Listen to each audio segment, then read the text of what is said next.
본졸! 여러분, 파리에서 온 제 콧대 높은 지식인 친구들이 한국 여행 첫날부터 한강공원 잔디밭 한복판에서 심각하게 토론을 벌인 거 아세요? 한국인들은 혹시 잔디밭 아래에 거대한 지하 주방이라도 숨겨놓고 사는 거냐고요?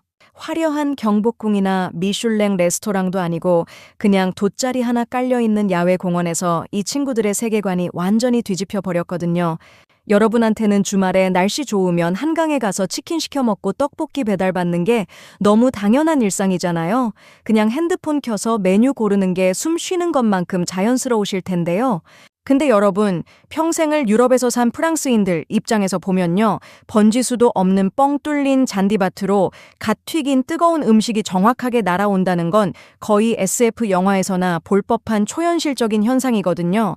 C'est incroyable. 파리에서는 배달 팁을 10만 원을 줘도 절대로 불가능한 기적 같은 일이에요.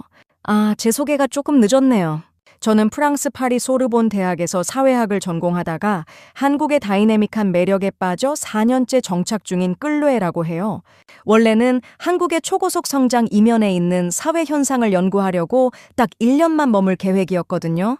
그런데 터치 한 번이면 뭐든 눈앞에 대령하는 이 한국의 완벽한 시스템에 너무 깊게 길들여져 버렸어요. 솔직히 고백하자면 저 이제 파리로 돌아가면 그 느려 터진 행정이랑 일철 때문에 며칠 못 버티고 화병 나서 쓰러질지도 몰라요. 이미 제 영혼은 스마트폰 배달 앱에 완전히 종속되어 버렸거든요. 자, 다시 멘탈이 나가버린 제 친구들 이야기로 돌아가 볼게요. 13시간 비행기 타고 와서 시차 적응도 안 된 애들을 제가 해질녘에 여의도 한강공원으로 데려갔습니다. 이 친구들은 파리 생강에서 하던 것처럼 기껏해야 미리 사온 바게트나 씹으면서 낭만적인 산책을 하는 줄 알았을 거예요. 하지만 제가 돗자리를 펴고 핸드폰을 몇 번 터치한 뒤에 일어난 일들을 보고 이 오만한 파리지앵들이 한국의 인프라 앞에 완전히 항복 선언을 해버렸습니다. 도대체 그날 한강에서 무슨 기막힌 일들이 연속으로 터졌길래 프랑스 지식인들이 이렇게까지 황장해서 입을 다물지 못했는지 여러분, 오늘은 제가 이 이야기 해드릴게요. 여러분, 제가 돗자리에 앉아서 스마트폰 화면만 쓱쓱 넘기면서 메뉴를 고르니까 제 친구들은 처음에 제가 무슨 구글 맵 같은 걸로 길을 찾거나 모바일 게임을 하는 줄 알더라고요. 제가 지금 양념치킨이랑 치즈가 잔뜩 올라간 떡볶이를 주문했다고 하니까 카미유가 코웃음을 치면서 저를 엄청 불쌍하게 쳐다봤습니다. 여기 주소가 어딘 줄 알고 음식이 오냐면서 넌 분명 한국의 신종 스캠 사기에 당한 거라고 제 핸드폰을 뺏으려고 하더라고요. 그래서 제가 아주 여유롭게 설명해 줬죠.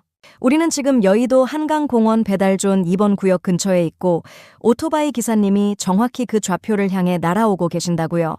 근데 여러분, 이 친구들은 배달존이라는 단어 자체를 도저히 프로세싱하지 못했습니다.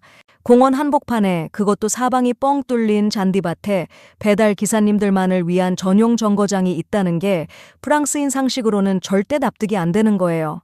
파리에서는 배달 오토바이가 공원 근처에 얼씬도 못할 뿐더러 정확한 번지수와 건물 출입구 비밀번호, 심지어 몇 층인지까지 시스템에 입력하지 않으면 결제 단계로 넘어가지도 않거든요.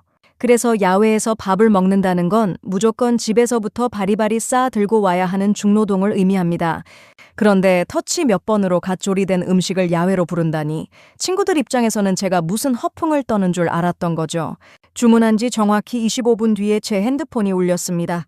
배달 기사님이 근처에 도착하셨다는 알림이었죠. 저는 친구들에게 이제 음식을 픽업하러 배달존으로 가자고 일어났습니다.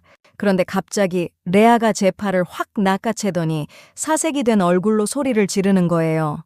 돗자리에 뒹굴고 있는 제 아이패드랑 명품 지갑, 그리고 자기들 여권이 든 백팩은 어떡할 거냐고요. 여러분, 파리나 유럽 어느 공원이든 야외에서 이렇게 짐을 방치하고 자리를 뜨면요, 진짜 단 30초 만에 모든 게 연기처럼 사라지는 마술을 못게 된답니다. 누군가 훔쳐가는 게 아니라 그냥 원래부터 없었던 것처럼 깔끔하게 증발해버려요. 저는 속으로 참 피곤하게들 산다고 생각하면서 말했습니다. 그냥 두고 가도 한국에서는 아무도 안 훔쳐가니까 걱정 말라고요. 하지만 친구들은 도저히 믿을 수 없다며 자기들이 십자군 기사단처럼 짐을 지키고 있을 테니 저 혼자 다녀오라고 바들바들 떨더라고요. 저는 한국 패치가 너무 완벽하게 완료된 상태라 아무 미련 없이 제 지갑을 돗자리에 내동댕이 치고 배달존으로 걸어갔습니다. 배달존에 도착해보니 정말 황홀한 광경이 펼쳐져 있었습니다. 금요일 저녁이라 그런지 수십 대의 오토바이가 줄을 서서 착착 음식을 건네주고 있었거든요. 오토바이 헤드라이트 불빛들이 쉴 새 없이 들어오고 나가는 모습이 마치 거대한 공항 활주로 같았습니다. 저는 수많은 인파 속에서 제 주문번호를 확인하고 묵직한 비닐봉지 2개를 받아들고 돗자리로 돌아왔습니다.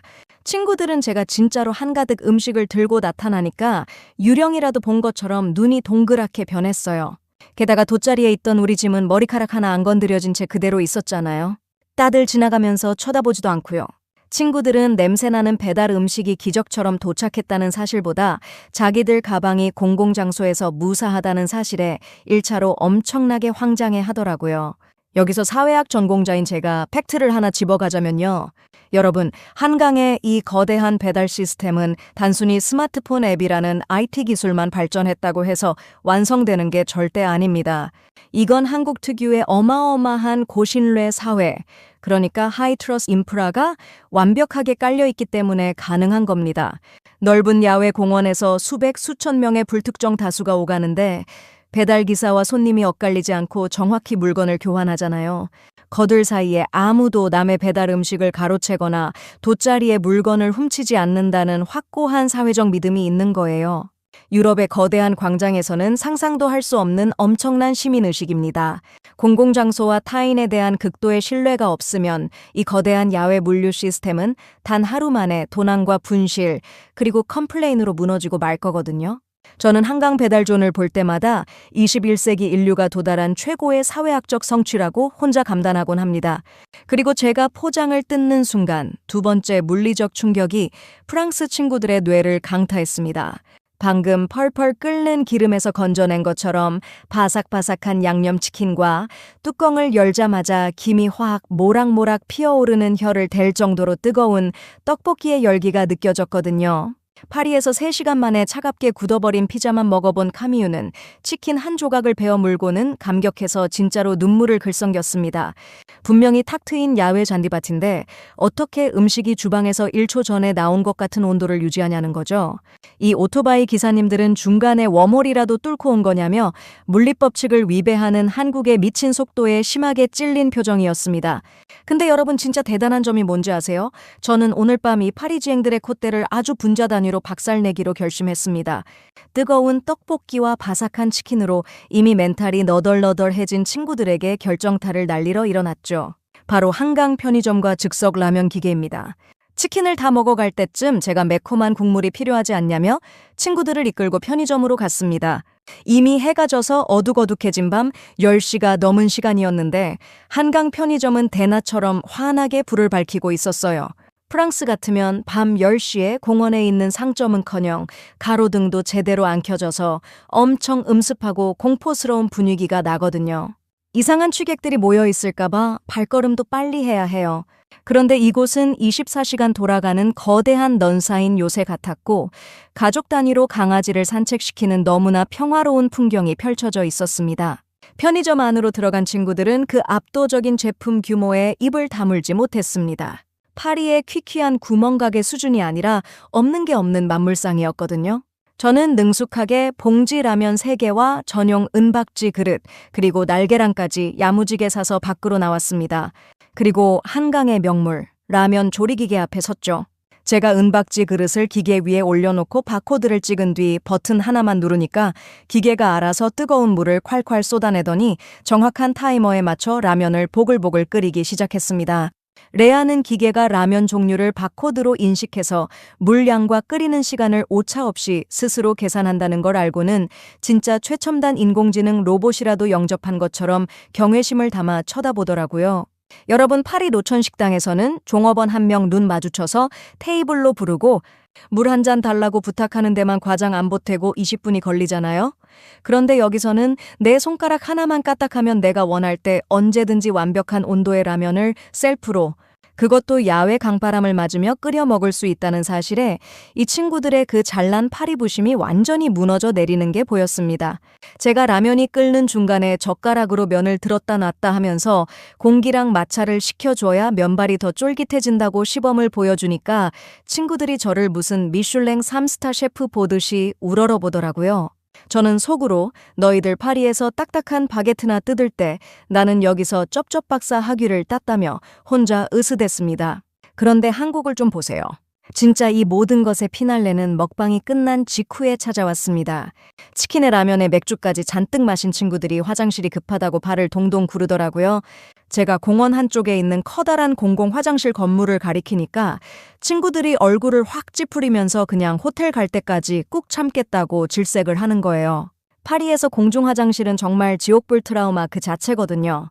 바닥은 오물로 더럽고 냄새는 코를 찌르고 병이 커버는 박살 나 있고 심지어 그딴 끔찍한 화장실을 쓰는데 동전까지 내야 합니다.